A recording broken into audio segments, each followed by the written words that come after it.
Hi friends, welcome to techs ಅಂತ Kannada YouTube channel. ಇವತ್ತಿನ ವಿಡಿಯೋದಲ್ಲಿ ಅಜಿತ್ ಪ್ರೇಮ್ಜಿ ಸ್ಕಾಲರ್ಶಿಪ್ಗೆ ಯಾವ ರೀತಿ ಆನ್ಲೈನಲ್ಲಿ ಅರ್ಜಿ ಹಾಕೋದು ಅಂತ ತಿಳ್ಕೊಳ್ಳೋಣ ಬನ್ನಿ. ಇದು ಮಹಿಳಾ ವಿದ್ಯಾರ್ಥಿಗಳಿಗೆ ಮಾತ್ರ ಆಗಿರುತ್ತೆ. ಸೊ ಮೊದಲಿಗೆ ವೆಬ್ ಬ್ರೌಸರ್ನ ಓಪನ್ ಮಾಡಿ ಅಜಿತ್ ಪ್ರೇಮ್ಜಿ ಸ್ಕಾಲರ್ಶಿಪ್ ಅಂತ ಟೈಪ್ ಮಾಡ್ಕೊಳ್ಳಿ. ಟೈಪ್ ಮಾಡ್ಕೊಂಡಿದ ನಂತರ ನಿಮಗೆ ಮೊದಲನೇ ಆಪ್ಷನ್ ಬರುತ್ತೆ, ಅದನ್ನು ಕ್ಲಿಕ್ ಮಾಡ್ಕೊಳ್ಳಿ. ಕ್ಲಿಕ್ ಮಾಡ್ಕೊಂಡಿದ ನಂತರ ನಿಮಗೆ ಇಲ್ಲಿ ಲಾಗಿನ್ ಆಗಿದ್ದರೆ, ಆಲ್ರೆಡಿ ರಿಜಿಸ್ಟರ್ ಆಗಿದ್ದರೆ ಲಾಗಿನ್ ಆಪ್ಷನ್ನು ಬರುತ್ತೆ. ಅಥವಾ ಹೊಸದಾಗಿ ರಿಜಿಸ್ಟರ್ ಮಾಡಬೇಕು ಅಂತ ಅಂದರೆ ನಿಮಗೆ ಇಲ್ಲಿ ರಿಜಿಸ್ಟರ್ ನೌ ಅಂತ ಇದೆಯಲ್ಲ, ಅದನ್ನು ಕ್ಲಿಕ್ ಮಾಡಿಕೊಂಡು ನೀವು ರಿಜಿಸ್ಟರ್ ಮಾಡ್ಕೋಬೋದು. ನಾನಿವಾಗ ಹೊಸದಾಗಿ ಅರ್ಜಿ ಹಾಕ್ತಾ ಇರೋದ್ರಿಂದ ನಿಮಗೆ ಈಗ ಹೊಸದಾಗಿ ರಿಜಿಸ್ಟರ್ ಮಾಡಿ ಯಾವ ರೀತಿ ಆನ್ಲೈನಲ್ಲಿ ಅರ್ಜಿ ಹಾಕೋದು ಅಂತ ತಿಳಿಸ್ಕೊಡ್ತೀನಿ ಬನ್ನಿ.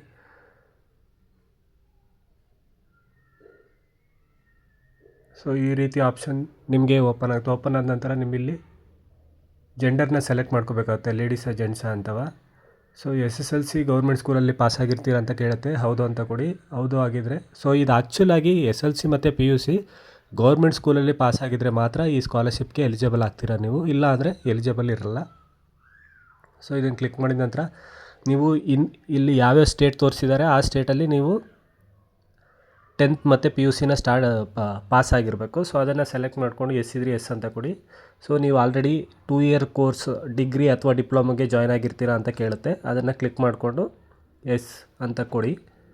ನೋ ಅಂತ ಕೊಟ್ಟರೆ ಅದು ನೀವು ಎಲಿಜಿಬಲ್ ಇರಲ್ಲ. ಸೊ ನೀವಿಲ್ಲಿ ಚೆಕ್ ಎಲಿಜಿಬಿಲಿಟಿ ಅಂತ ಇರುತ್ತಲ್ಲ, ಅದನ್ನು ಕ್ಲಿಕ್ ಮಾಡ್ಕೊಳ್ಳಿ. ಸೊ ಇದೆಲ್ಲ ಕೊಟ್ಟ ನಂತರ ಯುವರ್ ಎಲಿಜಿಬಲ್ ಟು ಅಪ್ಲೈ ಅಂತ ಬರುತ್ತೆ. ಸೊ ನೀವು ಇವಾಗ ಏನು ಮಾಡಬೇಕಪ್ಪ ಅಂದರೆ ನಿಮ್ಮ ಮೊಬೈಲ್ ನಂಬರ್ನ, ಇದು ಆಧಾರ್ ಲಿಂಕ್ ಆಗಿರೋ ಮೊಬೈಲ್ ನಂಬರೇ ಕೊಡಬೇಕು ಅಂತೇನಿಲ್ಲ, ಯಾವ ನಂಬರ್ ಬೇಕಾದರೆ ಕೊಡ್ಬೋದು. ಸೊ ನೀವು ಮೊಬೈಲ್ ನಂಬರ್ನ ಇಲ್ಲಿ ಎಂಟ್ರಿ ಮಾಡಿ ಸೆಂಡ್ OTP ಅನ್ನೋ ಆಪ್ಷನ್ ಇದೆಯಲ್ಲ, ಅದನ್ನು ಕ್ಲಿಕ್ ಮಾಡ್ಕೊಳ್ಳಿ. ಸೊ ಕ್ಲಿಕ್ ಮಾಡ್ಕೊಂಡಿದ ನಂತರ ನಿಮ್ಮ ಮೊಬೈಲ್ ನಂಬರ್ಗೆ ಒಂದು OTP ಬರುತ್ತೆ, ಆ OTPನ ಇಲ್ಲಿ ಎಂಟ್ರಿ ಮಾಡ್ಕೊಳ್ಳಿ.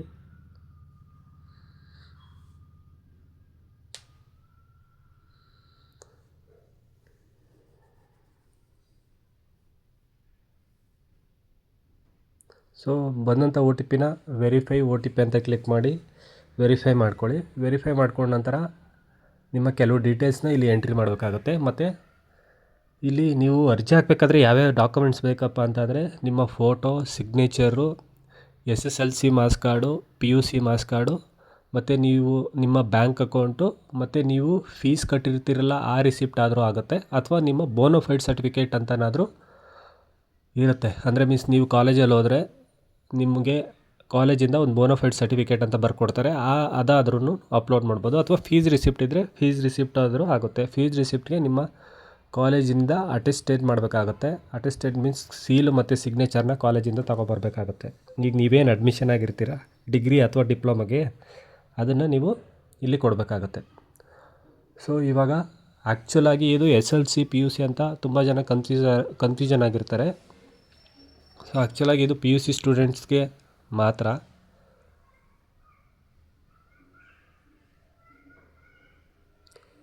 ಸೊ ಇಲ್ಲಿ ನಿಮ್ಮ ಪರ್ಸ್ನಲ್ ಡೀಟೇಲ್ಸ್ನ ಇಲ್ಲಿ ಎಂಟ್ರಿ ಮಾಡ್ಕೊಳ್ಳಿ. ಮತ್ತು SMS ಲ್ಯಾಂಗ್ವೇಜ್ ಯಾವುದು ಇರುತ್ತೆ, ಕನ್ನಡ ಬೇಕಾ ಇಂಗ್ಲೀಷ್ ಬೇಕಾ ಅಂತ ಕೇಳುತ್ತೆ, ಅದು ಇಂಗ್ಲೀಷ್ ಅಂತ ಕೊಡಿ. ನಂತರ ನಿಮ್ಮ ಆಧಾರ್ ನಂಬರ್ನ ಎಂಟ್ರಿ ಮಾಡ್ಕೊಳ್ಳಿ. ನಂತರ ನಿಮ್ಮ ಸ್ಟೇಟು, ಡಿಸ್ಟಿಕ್ಕನ್ನು ಸೆಲೆಕ್ಟ್ ಮಾಡಿಕೊಂಡು ಒಂದು ಪಾಸ್ವರ್ಡ್ನ ಸೆಟ್ ಮಾಡ್ಕೊಳ್ಳಿ.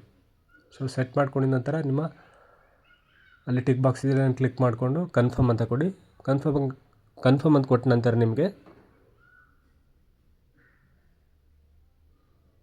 ರಿಜಿಸ್ಟ್ರೇಷನ್ ಸಕ್ಸಸ್ಫುಲಿ ಅಂತ ಬರುತ್ತೆ. ಸೊ ನೀವೀಗ ರಿಜಿಸ್ಟ್ರೇಷನ್ ಸಕ್ಸಸ್ಫುಲಿ ಅಂತ ಬಂದ ತಕ್ಷಣ ನಿಮ್ಮ ರಿಜಿಸ್ಟರ್ಡ್ ಮೊಬೈಲ್ ನಂಬರ್ಗೆ ಒಂದು ರಿಜಿಸ್ಟರ್ಡ್ ನಂಬರ್ ಬಂದಿರುತ್ತೆ. ಸೊ ಆ ರಿಜಿಸ್ಟರ್ಡ್ ನಂಬರ್ನ ಎಂಟ್ರಿ ಮಾಡಿಕೊಂಡು ನೀವೇನು ಪಾಸ್ವರ್ಡ್ ಸೆಟ್ ಮಾಡಿರ್ತೀರ ರಿಜಿಸ್ಟರ್ ಮಾಡ್ಕೋಬೇಕಾದ್ರೆ, ಆ ಪಾಸ್ವರ್ಡ್ನ ಇಲ್ಲಿ ಎಂಟ್ರಿ ಮಾಡಿಕೊಂಡು ಲಾಗಿನ್ ಅಂತ ಕೊಡಿ.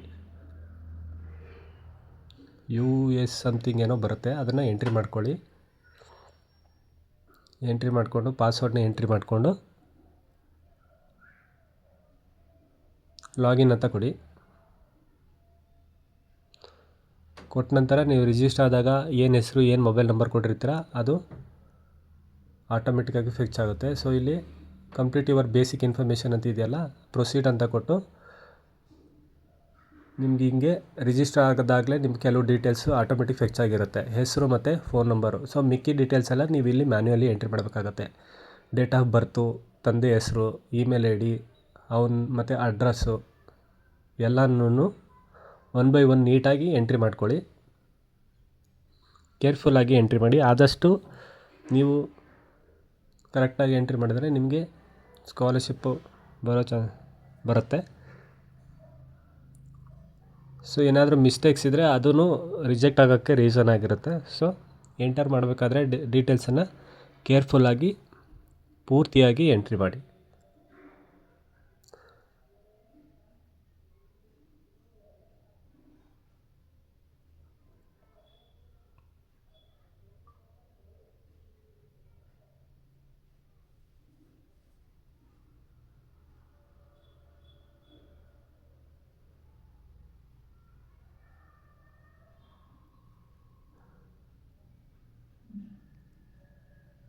ಸೊ ಇಲ್ಲಿ ಸ್ಟೇಟು ಮತ್ತು ಡಿಸ್ಟಿಕ್ ಸೆಲೆಕ್ಟ್ ಆದಮೇಲೆ ಕೆಳಗಡೆ ಅಡ್ರೆಸ್ ಕಾಲಮಲ್ಲಿ ನಿಮ್ಮ ಪೂರ್ತಿ ಅಡ್ರೆಸ್ಸನ್ನು ಎಂಟ್ರಿ ಮಾಡ್ಕೊಳ್ಳಿ. ಎಂಟ್ರಿ ಮಾಡ್ಕೊಂಡಿದ ನಂತರ ಪಕ್ಕದ ಕಾಲಮ್ ಪಿನ್ ಕೋಡ್ ಏನಿರುತ್ತೆ ಆ ಪಿನ್ ಕೋಡ್ನ ಎಂಟ್ರಿ ಮಾಡ್ಕೊಳ್ಳಿ.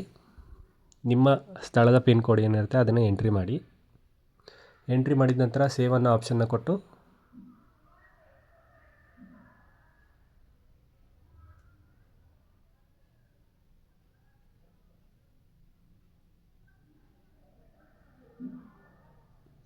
ಸೇವ್ ಅಂತ ಆಪ್ಷನ್ ಕೊಡಿ. ಎಲ್ಲ ಎಂಟ್ರಿ ಮಾಡಿದ್ಮೇಲೆ ಸೊ ಸೇವ್ ಅಂತ ಕೊಟ್ಟ ನಂತರ ನಿಮಗೆ ಇಲ್ಲಿ next column next option open ಆಗುತ್ತೆ.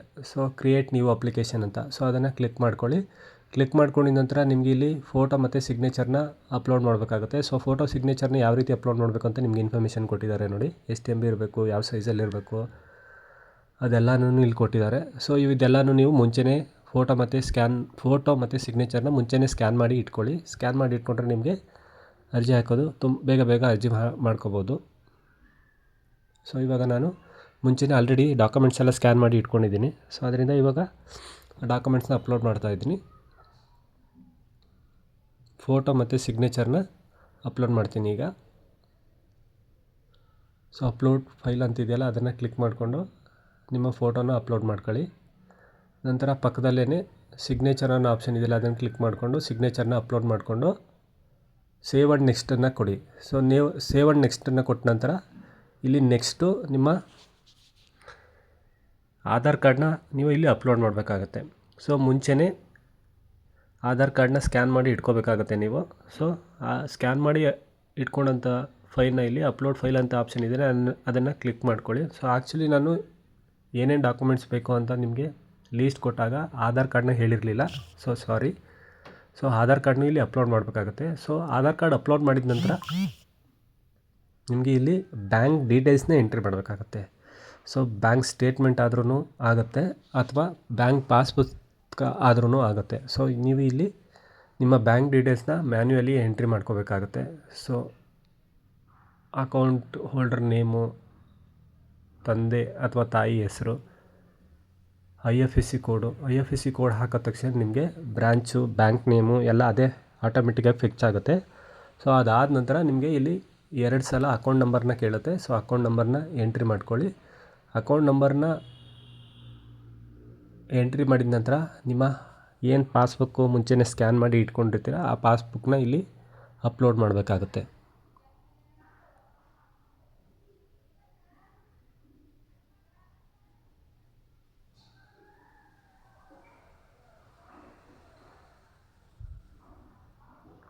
ಪಾಸ್ಬುಕ್ನ ಅಪ್ಲೋಡ್ ಮಾಡ್ಕೊಳ್ಳಿ. ಅಪ್ಲೋಡ್ ಮಾಡಿದ ನಂತರ ಸೇವ್ ಆ್ಯಂಡ್ ನೆಕ್ಸ್ಟ್ ಆಪ್ಷನ್ನ ಕೊಡಿ. ಸೊ ಹಿಂಗೆ ಅಪ್ಲೋಡ್ ಮಾಡಿದ ನಂತರ 1 by 1 ಸ್ಟೆಪ್ಸ್. ಈಗ SSLC ಮಾರ್ಕ್ಸ್ ಕಾರ್ಡ್ನ ಅಪ್ಲೋಡ್ ಮಾಡಬೇಕಾಗತ್ತೆ ನೀವಿಲ್ಲಿ.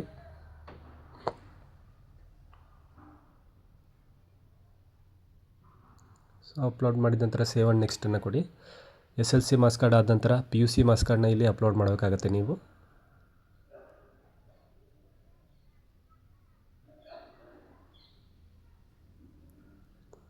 ಸೊ ಮುಂಚೆನೇ ಸ್ಕ್ಯಾನ್ ಮಾಡಿ ಇಟ್ಕೊಳ್ಳಿ ಅಂದಿದ್ದು ಇದಕ್ಕೆ. ನೀವು ಅಪ್ಲೋಡ್ ಮಾಡಿ ಬೇಗ ಅರ್ಜಿನ ಕಂಪ್ಲೀಟ್ ಮಾಡ್ಕೋಬೋದು. ಸೊ ಅಪ್ಲೋಡ್ ಮಾಡಿದ ನಂತರ ಸೇವ್ ಆ್ಯಂಡ್ ನೆಕ್ಸ್ಟ್ನ ಆಪ್ಷನ್ನ ಕೊಟ್ಟು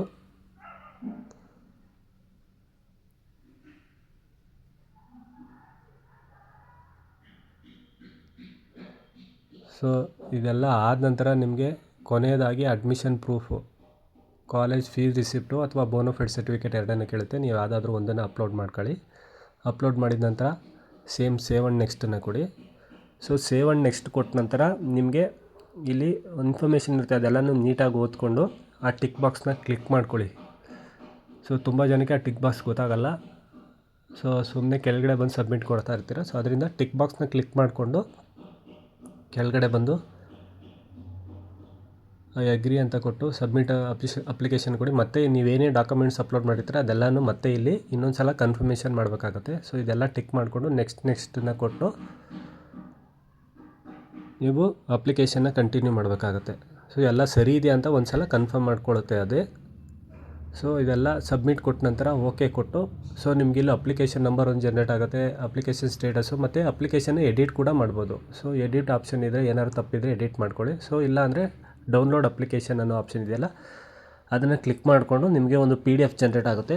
ಆ PDF ಏನು ಜನ್ರೇಟ್ ಆಗುತ್ತೆ ಅದನ್ನು ನೀವು ಪ್ರಿಂಟ್ ಮಾಡಿ ಫ್ಯೂಚರ್ ರೆಫರೆನ್ಸ್ಗೋಸ್ಕರ ನೀವು ಅದನ್ನು ಇಟ್ಕೋಬೇಕಾಗತ್ತೆ. ಸೊ ಯೂಸರ್ ID ಪಾಸ್ವರ್ಡ್ನ ಇಟ್ಕೊಳ್ಳಿ ಮತ್ತು ಈ ಏನು ಅಪ್ಲಿಕೇಶನ್ ಬಂದಿದೆ ಅದನ್ನು ಇಟ್ಕೊಳ್ಳಿ. ವಿಡಿಯೋ ಯೂಸ್ಫುಲ್ ಆಗಿದೆ ಅನ್ಕೋತೀನಿ. ಯಾವುದೇ ರೀತಿ ಡೌಟ್ ಇದ್ರೂ ಕಮೆಂಟ್ ಮೂಲಕ ತಿಳಿಸ್ಕೊಡಿ. ವಿಡಿಯೋ ನೋಡಿದ್ದಕ್ಕಾಗಿ ಧನ್ಯವಾದಗಳು. ಹೆಚ್ಚಿನ ವಿಡಿಯೋಗಳಿಗಾಗಿ ಟೆಕ್ ಸಂತು ಕನ್ನಡ ಯೂಟ್ಯೂಬ್ ಚಾನಲ್ನ ಸಬ್ಸ್ಕ್ರೈಬ್ ಮಾಡಿ. ಧನ್ಯವಾದಗಳು.